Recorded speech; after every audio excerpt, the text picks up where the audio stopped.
Hey guys, welcome to the Gumboot garden. Today we're making a strawberry jam, which is an absolute hit in our house. It's everyone's favorite. I actually have a lot of strawberries. So my original recipe calls for 600 grams of strawberries. I'm actually tripling our recipe today, and I still have more strawberries left, but that's all that would fit in my pot. But I have 1,800 grams of frozen strawberries thawing and kind of heating up in my pot. And when they begin to thaw, they're going to naturally just release all of their juices. So our pot is going to end up with quite a bit of juice at the bottom, and our strawberries are going to soften up. And when that happens, that's when I'm going to add in my sugar, because that will allow the sugar to more easily dissolve into the juices. I mean, you can see how much juice that these strawberries have already released.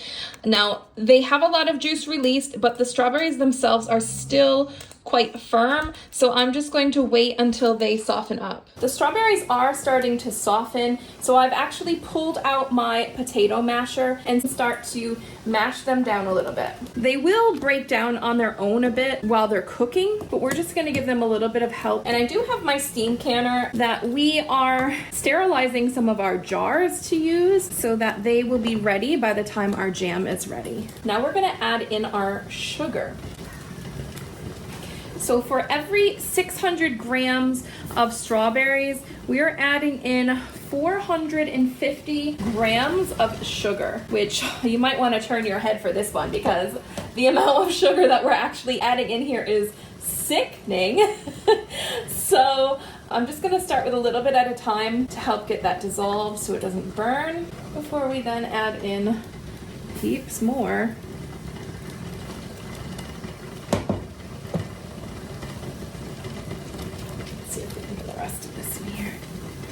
Awesome.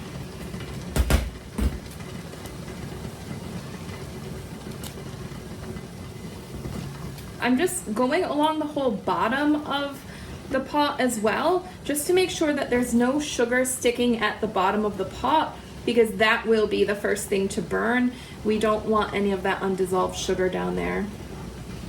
We're gonna let this fully come up to a boil, making sure that you're stirring quite frequently, and we're gonna keep it at a boil for 10 minutes before we turn it right down just to simmer. We also have to add in our lemon juice just to make sure that we're keeping the acidity up. So for every 600 grams of strawberries, you're going to put in 2 tablespoons of lemon juice. So for today, I'm going to put in 6 tablespoons of lemon juice. That's 3, 4, 5, 6. And we're gonna stir that in as well.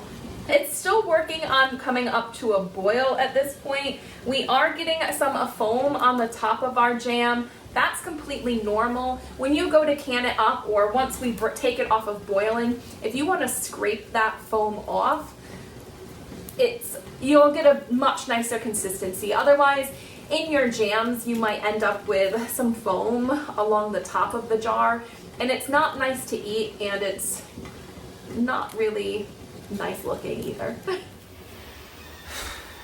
Well, we just had quite a few eventful minutes here. I realized that my precious little pup had gotten out of the yard. So there I am in the pouring rain with my apron on, running down the street after Rocco, who would not come back to me. I thought on my way out I had turned off the burners. Turns out I had turned one on that was already off, and the one that I turned on was actually the one where my stirrers were. So when I came in to the house with my naughty little pup, who's now sulking and sad on his bed, the house was full of smoke and ashes flying everywhere. I had started a nice little fire on top of the stove, which I had to put out. But luckily, there was no damage except to those 2 stirrers. They are done, Zoe. But I do have another stir. We are back in action, back up. what we were doing. Our strawberry jam is at a boil. So we're boiling that, and yeah, everyone is safe. Everyone is home now. Sad, but home. And the house is still up and standing. So we're all good. There's still ashes around that I have some cleaning up to do, but for the minute, we're just gonna keep chugging along with this jam. So this is all of that foam I was talking about. We'll end up scraping that off once we turn the burner down. Right now, we don't want any of the bottom to burn, so we just need to kind of constantly stir this. Let me just show you how easy it is to actually scrape off this foam. So the foam will actually move to the side quite easily, and we're just gonna scoop that up and put it into a bowl.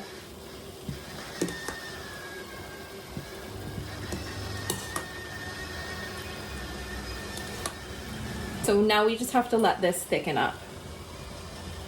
Our jam is at the point where it's getting quite thick and bubbling, even though it's on a simmer. And as you can tell, it gets darker. It gets a bit of a shinier gloss to it, and that usually means it's starting to finish up. The other thing you can do is if you lift your spoon out, when it starts to do that slow drip, that means it's getting closer to finished as well. In order to test how done the jam is and how thick it's going to be, we test it on cold plates. So I'm just going to put a small bit on my plate here, and we are going to just move it. And it is going quite slow. The other thing we can check is if we draw a line through it, it stays separate. So that usually means that our jam is done.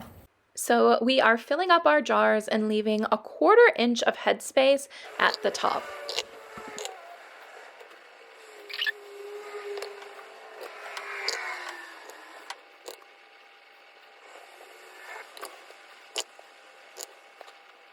Once filled, we're just going to tap them on the counter to release any air pockets or air bubbles that may be in there and wipe our rims clean so we get a nice tight seal. Then we put on our covers at fingertip tightness and put them back into the water bath canner. We've got our strawberry jam in our steam canner, and I'm just gonna let that come up to a boil and then let that sit at a rolling boil for 10 minutes before shutting it off. But in that time, we've got about 20 minutes before that's all done.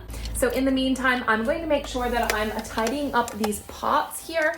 Because it's jam, it's gonna get really sticky, so we need to rinse them and clean them as soon as possible.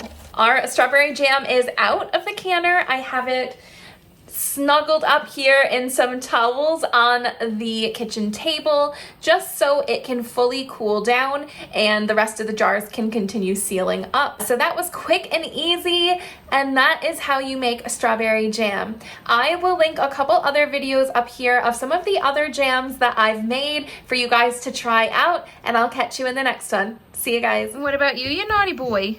Yeah, you should be ashamed.